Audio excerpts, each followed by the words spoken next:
저는 개인적으로 이 사건이 정치인이 사건이 아니고 만약에 이게 일반인 내지는 어떻게 보면 기업인이었다라고 하면 민주당의 반응이 어땠을까? 거의 뭐 예외 없이 영장이 발부될 가능성이 굉장히 높다라고 좀 예측을 하는데요. 예. 그 이유는 간명합니다. 첫 번째, 받고 있는 혐의가 매우 위중합니다. 그리고 나아가 좀 전에 얘기하신 것처럼 증거인멸에 대한 위증 교사라는 것 자체가 범죄 사실에 들어가 있습니다.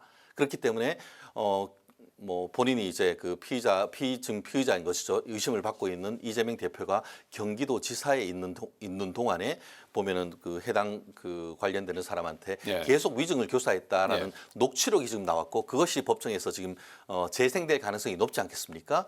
그 부분에 대해서 재판장님은 질문할 겁니다. 저거 맞습니까? 저거 맞습니까? 했을 때에 이재명 대표가 뭐라고 얘기할까요?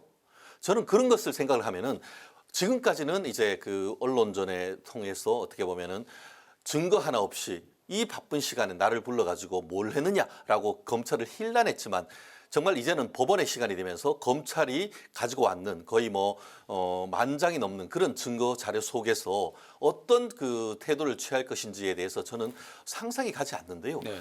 실제 이제 그 많은 분들이 들어가기 전에는 실제로 많이 죄를 부인하지만 법정에서 재판장님이 직접 묻습니다. 이거는 변론이 아니고 신문입니다. 예. 그러면 이재명 대표한테 직접 이것은 무엇입니까? 저것은 무엇입니까? 특히 지금 이번 재판장 예. 같은 경우에는 돌직구를 질문을 날리는 그런 스타일이기 때문에 이재명 대표가 그와 같은 질문 속에서 직접 부인하기는 상당히 쉽지 않은 상황입니다. 그렇기 때문에 제가 전후 사정에 봤을 때 본인은 부인하고 있습니다만 상당히 다각적인 증거가 있고 또 그 증거 속에서 증거 인멸을 하려고 했던 그런 각종 시도가 있었다라는 점을 인정하게 된다고 하면은 네. 지금으로서는 구속의 가능성을 훨씬 높게 저는 예측을 해봅니다. 구속 가능성을 좀 높게 보셨고요. 예. 저는 법리적으로 보면 구속의 가능성이 낮다고 봐요. 기각이 돼야 된다고 보는데 이제 판사가 그렇게 할 거라고 저는 봅니다. 그러니까 다른 어떤 상황 또는 정치적인 상황 이런 거 고려하지 않고 법리적 판단만 하면 된다고 봐요. 그러니까 검찰이 왜 증거 인멸이라고 하는 부분을 부각을 시켰겠습니까? 저는 그래서 범죄의 소명이 잘 안 됐다고 생각해요.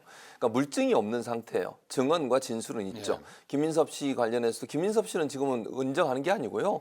그 시행사 대표였던 정바울 씨만 인정을 하고 있어요. 예. 김인섭 씨는 지금 부인하고 있고요.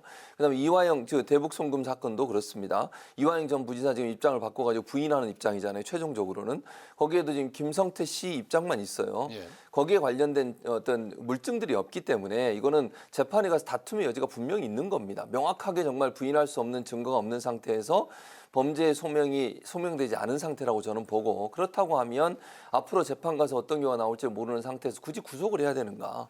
불구속 상태에서 충분히 재판이 진행될 수 있고 또 도망의 우려는 없잖아요. 그건 뭐 누구나 동의하는 것이고 그러다 보니까 이제 증거인멸이라고 하는 부분을 끌고 들어온 거라고 생각해요. 예. 증거인멸의 사례를 두 가지를 들었는데 하나는 보니까 예전의 거예요. 그러니까 하나는 김인섭 씨 관련된 녹취록이 맞고요. 백현동 관련해서. 또 하나는 뭐냐면 예전에 대선 때도 논란이 됐던 검사 사측 문제. 그 문제를 가지고 끌고 들어왔더라고요. 그러니까 예전에 이미 재판이 끝났고 거기에 대해서는 이미 처벌도 받은 내용이요. 그것까지 끌고 와서 지금 증거인멸의 위험성이 있다고 주장을 하시는데 아마 이제 재판부가 판단하는 과정에 있어서 구속을 꼭 받아내야 되는 상황이다 보니까 옛날 것까지 끌고 오신 것 같은데 거기에 대해서는 이제 이재명 대표가 또 거기 해명을 할 것이고요. 그런 부분이라고 본다고 하면 굳이 재판 과정에서 다툼을 통해서 어떤 경우가 나올지 모르는 상황에서 구속을 시켜야 될 사유가 없다고 저는 보기 때문에 예. 법리적 판단으로만 본다면 기각이 되는 게 맞다고 생각합니다. 네.